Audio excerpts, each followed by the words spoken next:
Welcome back to Let's Talk. Today is our Big 12 Week 6 Roundup. Really great week in the conference, I thought. A lot of interconference games.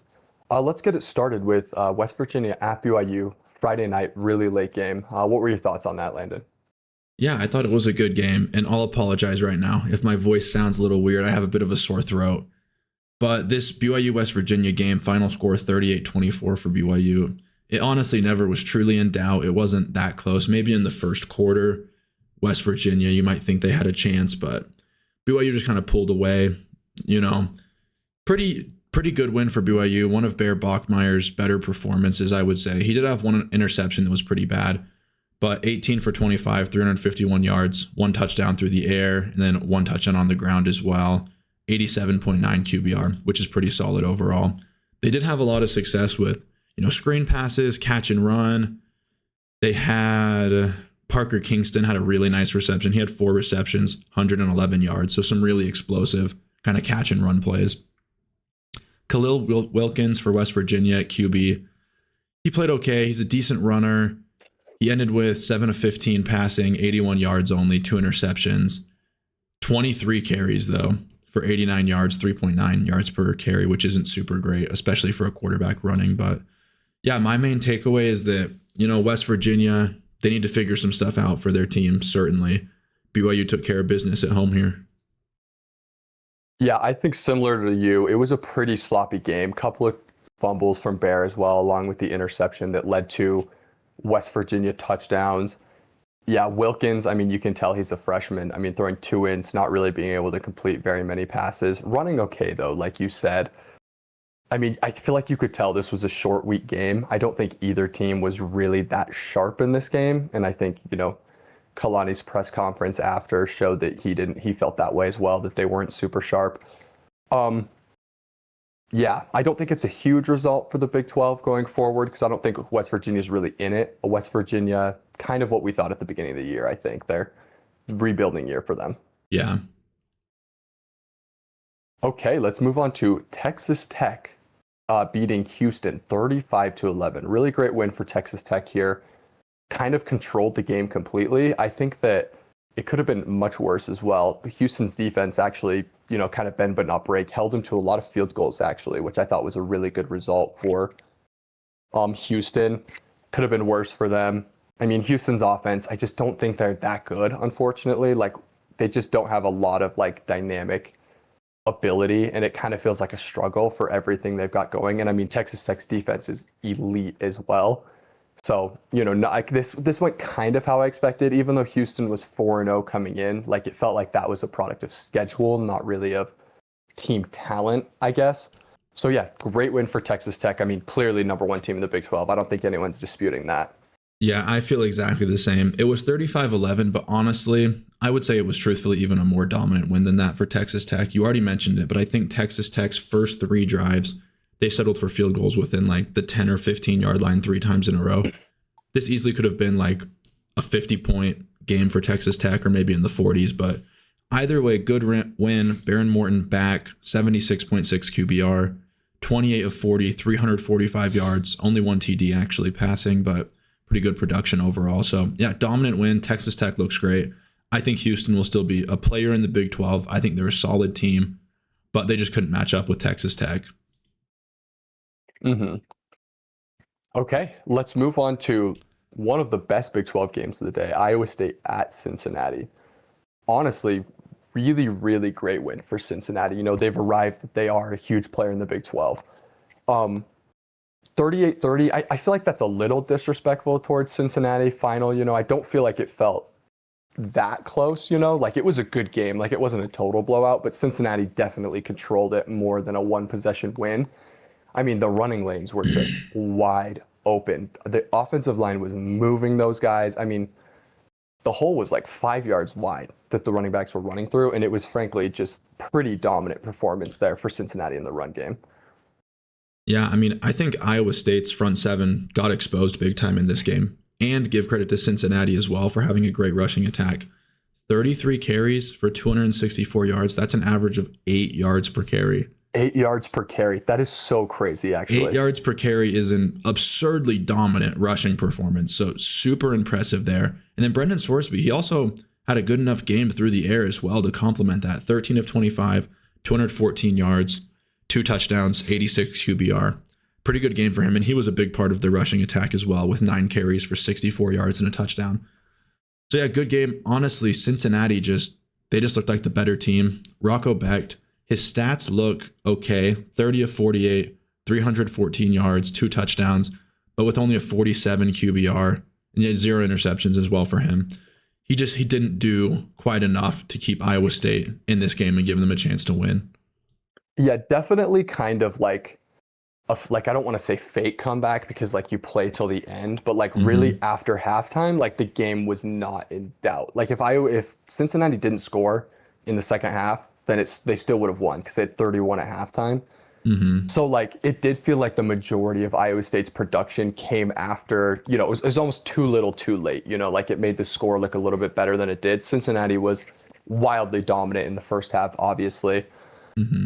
But yeah, I mean, this game really like made me think a lot differently about Cincinnati because I was kind of expecting, like the line has Cincinnati as a favorite, but like we've seen this one a lot of times, like Iowa State goes in and like wins a close one, because they're the more experienced team. And this one just totally flipped that on its head. Like I thought it was really impressive what Cincinnati did. And like, I mean, everything's ahead of them in the Big 12. No Big 12 losses yet. Yeah, I mean, I was about to say I predicted this upset last week, but it wasn't an upset because Cincinnati was actually favored. And I think they were favored for a good reason. I remember watching them even against Nebraska in was that a week 0 game? It was week 1. I think that was like a Thursday, week 1. Yeah, it was like one of the early week 1 games. I thought Cincinnati actually looked like a pretty good team. Like they were competitive with Nebraska for the entire game. So that improved my opinion of Cincinnati. And I think Brendan Sorsby is playing the best football of his career so far.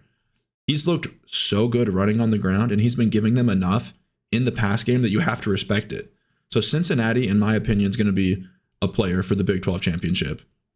Yeah, kind of a weird comparison, but he almost reminds me of like a Marcel Reed type at Texas A&M. Like they're both similar players where it's like very boom or bust in the passing game. Like their completion percentage isn't amazing, but they're like hitting those deep ones down the field, and the running ability makes them really dynamic. 2 great quarterbacks playing this year. Yeah, exactly. Like they're a quarterback. They don't need to have 30 completions a game. They can get 15 completions, and as long as they hit the big ones, it's like, dang, they ended with 250 plus yards, 2 touchdowns. That's pretty good.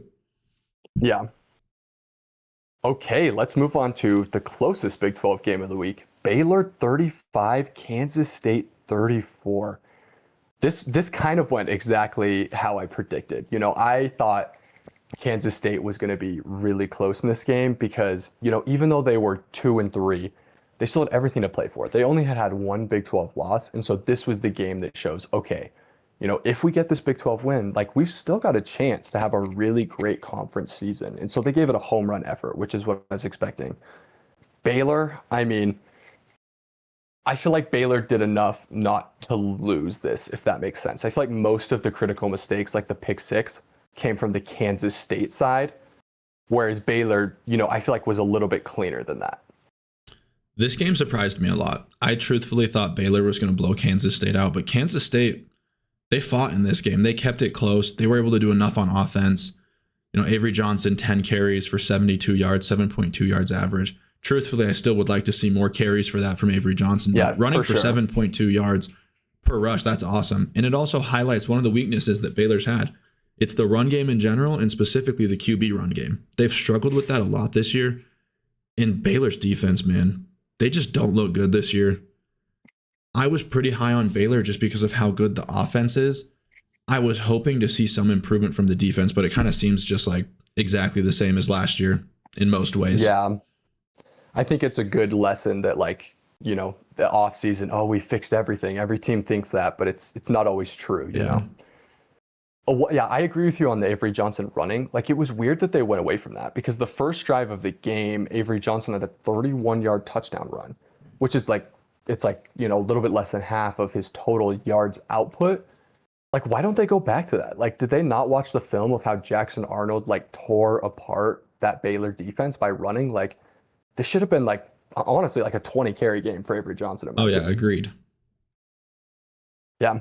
Yeah, great win for Baylor. I mean, they're still in it in the conference, I think. One conference loss. So yeah, everything ahead of them still. Okay, Oklahoma State at Arizona. Arizona wins 41-13. Really, I mean, I only caught about 6 drives of this game.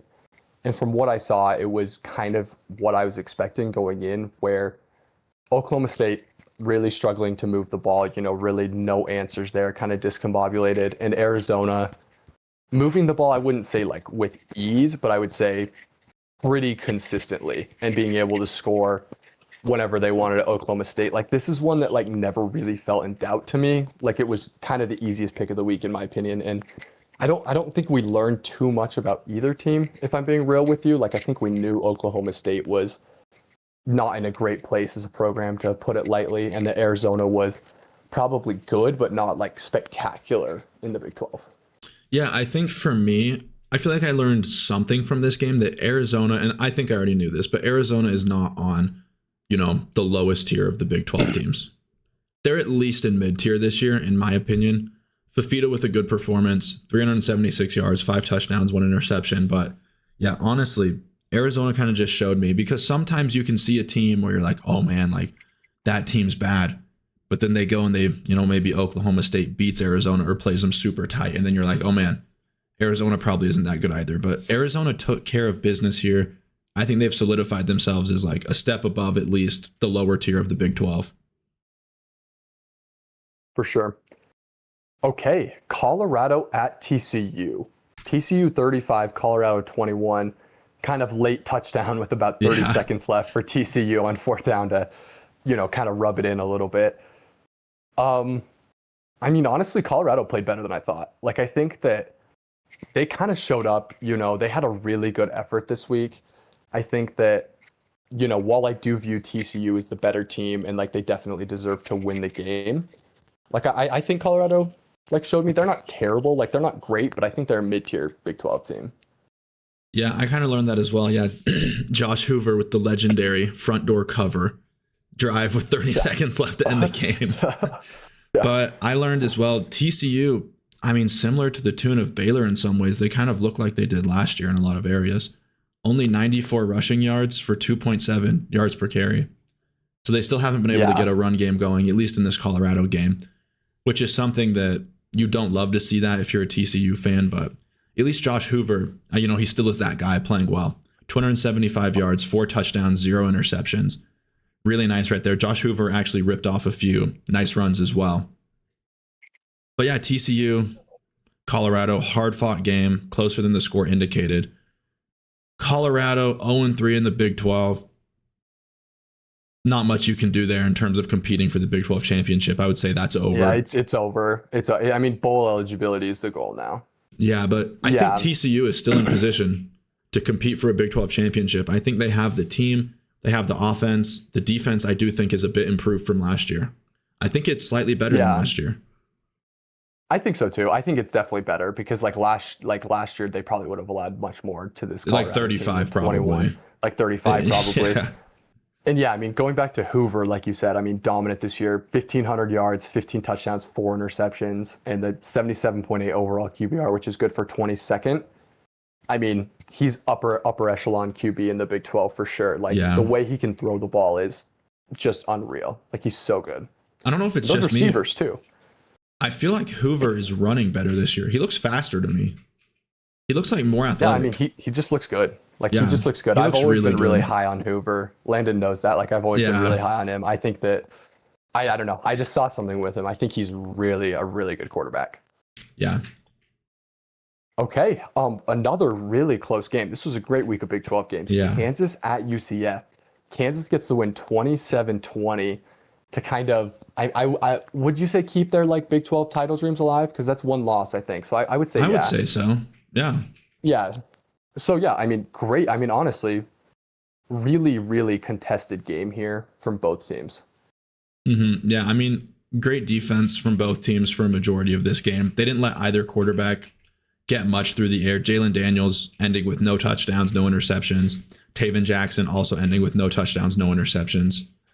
So definitely a defensive grind here. Let me look at the rushing stats. Kansas, 30 carries for 123 yards, 4.1 yard average. LaShawn Williams with 3 touchdowns on the ground. Pretty impressive there. Wow. Yeah. UCF a little bit more successful rushing, 39 carries for 199, 5.1 yards. Yeah, I mean, hard fought game. I think the defenses showed up to play, especially the secondaries. They weren't allowing much through the air. Yeah, neither team cracked 400 total yards, which shows you that it wasn't like an offensive explosion. Honestly, good on UCF's defense for being able to keep Kansas in check, because last week against a Cincinnati defense, who I think is pretty good, they have like 600 yards. It's like 600 yards, like 600 yards. Both teams had like 600 yards. Yeah, and I mean, so a team that, maybe people didn't expect that much from UCF, they showed pretty well, I thought, honestly, in that game. I think, like we thought, they're probably not a Big 12 contender, but I mean, they should be. I don't know. I think they're bowl bound after what I've seen. I think they're good enough that they should be in a bowl. I don't view them quite as favorably as I view Arizona, probably. I think I might like Arizona a little bit more, but I think UCF is also shown that they're not on the bottom tier of the Big 12, if that makes sense. They're not among the worst teams. West Virginia, Oklahoma State. It's probably just those two alone, yeah, those two for sure are kind of, I feel like, on another level of bad. So let's start with previewing week 7 of the Big 12. Again, a lot of interconference matchups, conference play started in earnest. First one, UCF at Cincinnati. This one is interesting because I do think UCF is a good team, but I mean, I just can't pick against Cincinnati at home after they beat Iowa State in a really, really great game. I think I'm gonna go Cincinnati there, like pretty comfortably, in my opinion. Yeah, I like Cincinnati there as well. I think they're hot right now, beating Kansas and Iowa State. I think that their team's playing very well. I do think it could be close, but I like especially what Cincinnati has on the ground running. Like, that was one of the most dominant rushing performances I've seen this year. So I like Cincinnati there. I could not believe that. I couldn't believe those holes. That was actually insane. It's like you could drive a truck through those. Okay, Houston at Oklahoma State. This is a weird one because I think Houston is the better team. I think everyone agrees with that. But I feel like this is one of maybe the only spots left for Oklahoma State that I think they could maybe pull out the W. But I just think about the matchup, and I just think about how anemic Oklahoma State's offense is and really how good Houston's defense is, even after kind of a rough game against Tech. I just think that Oklahoma State's not going to be able to score on Houston, and that Houston will score enough to be able to beat Oklahoma State here. Agreed. I mean, I can't pick Oklahoma State, man. Yeah. I can't pick them to win. Maybe Oklahoma State versus West Virginia. Maybe I could pick Oklahoma State there. But as of now, I've got to ride with Houston for the same reasons you have. Iowa State at Colorado. Kind of a tough draw for Colorado here. They really need a win to end this skid, I don't think they're going to get it here. I think Iowa State, coming off of a loss, is going to be extremely locked in for this one, traveling to Boulder. The buy-in from Colorado was pretty good at being 2-3. I'm kind of expecting the same thing at 2-4. Like, I don't think they'll roll over. I think that their team will play for like Coach Prime and that staff. But I think Iowa State, probably they're just like the right team to beat Colorado. Like, they don't make a ton of mistakes. They're gonna do like what they're good at, which is like just kind of squeezing the life out of Colorado. So I've got Iowa State going on the road here, beating Colorado. I'm going to go the other side here. I'm going to bet on the Iowa State slide. I think that when you have such high expectations for a team, you saw this with Penn State. When you lose that first game, it can really take a toll. I don't think they're going to be ready for Colorado. I think Colorado is a better team than they're going to be expecting. And on the road in Boulder, I think Colorado is going to pull this one out. Wow, that would be good to see. Yeah, that'd be a crazy game. TCU at Kansas State. This is an interesting one because Kansas State is probably out of the Big 12. I mean, they have 2 losses, so it's probably over for them. TCU is still playing for everything. But this is not a game that I think you can just be like, oh yeah, TCU is going to win that like super easily, in my opinion, because going to Kansas State, who knows how the home crowd will be after a 2-4 start. I'm expecting it to still be pretty decent. But I mean, TCU, like we said, their defense it's better than last year, but it's still not amazing. They haven't been able to run the ball effectively. But then again, Kansas State's secondary is a huge weakness. So I think I am going to go TCU. I think this is going to be kind of, I mean, they had a little bit of trouble pulling away from Colorado until the end. I kind of envision a similar style game to that one they played against Colorado, where it's going to be they're in control, but it's close, and that if they pull away, it'll be late, I think.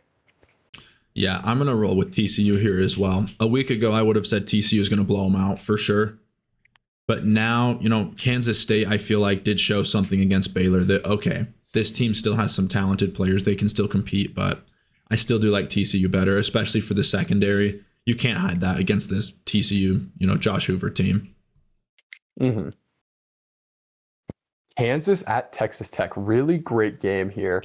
Texas Tech obviously has been dominant so far, elite defense and really good offense. Kansas lost a, tough one to Missouri, lost a tough one to Cincinnati, but has beaten everyone else. I'm going Texas Tech here, though. Like, I do think Texas Tech is just a step above the rest of the Big 12 this year, just with their roster, like how they're playing. I think that team has clearly shown that they're a level above everyone else. So I'm going to go Tech, and I'm going to say comfortable. Like, I think that Kansas isn't going to be able to score on Tech, and I'm going to go comfortable. Yeah, I mean, this is going to be an extremely energized home crowd for Texas Tech, with them being undefeated. In order for Kansas to win this game, I think Jalen Daniels would have to have a transcendent performance on offense, like genuinely. Like, he would need to play at a level that I don't think is sustainable for a whole game even. So I've got Tech here. I just think they're too talented, too good of a team. Okay, and then let's go to BYU at Arizona. This one is one between two teams who I don't think are in the top tier of the Big 12, but are probably in, the next step down. But I mean, huge game for both Big 12 standings. Arizona has one loss to Iowa State, BYU clean in conference so far. What do you think about this game, Landon? Where are you going here? I like Arizona here. I think on the road at Colorado, BYU showed, kind of some of the weaknesses of their team. Their offense isn't the best. Their defense is a bit overrated from playing teams that, haven't really had an offense. I think Arizona will be the best offense they've played. I wouldn't be surprised to see like a 35-24 type win for Arizona. I think that BYU, especially with Jack Kelly's injury, he won't be playing as well. He was a major piece for their defense. I think this is their first real test on defense, truthfully. And I don't think they're going to be ready for it. I think I could see this game going similarly to Colorado, where they get down early, but I don't think they'll be able to dig themselves out of the hole this time. So I've got Arizona here. Yeah, I definitely think so far they've been able to protect Bear Bachmeier. They haven't really asked him to do very much. And he's performed the simple stuff, just fine. But I mean, he hasn't really gotten past his first read very many times. It doesn't look like he's really, the offense is elevating him. He's not elevating the offense, if that makes sense, which is what you want with a true freshman QB. That's exactly what you want. The offense should pick up the slack for the QB. But yeah, I kind of think road game, I think they're going to have some juice, 4-1. The stadium, I don't think will be extremely tough, but I think it'll probably be the toughest one he's played in so far. Yeah, I think that the Arizona offense and the Arizona defense are the two best units they've played thus far. I don't think they've played a team that has that offense and defense combo. So yeah, I think I've got BYU taking their first loss this week, in Arizona, staying with one loss in the Big 12.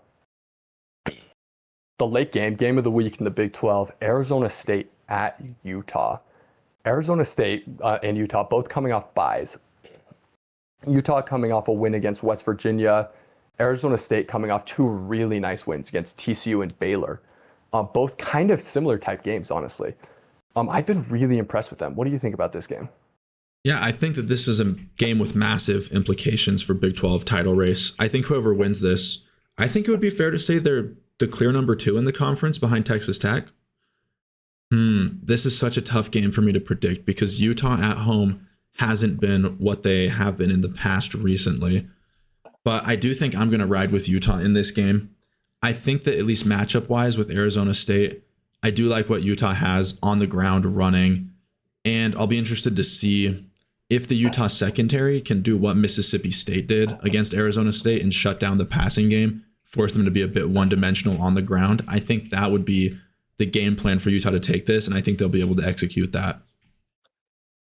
Yeah, the thing that worries me on defense for Utah is I'm not sure they have a great matchup for Jordan Tyson because the best corner is probably Smith Snowden, but I think he's too small to guard Jordan Tyson's. Agreed. And so I think that's the matchup ASU will look to exploit there. But I think Utah I mean, the Arizona State's defensive line has played really good this year. So I kind of predict this to be a low scoring game. I am going to go Utah really close as well.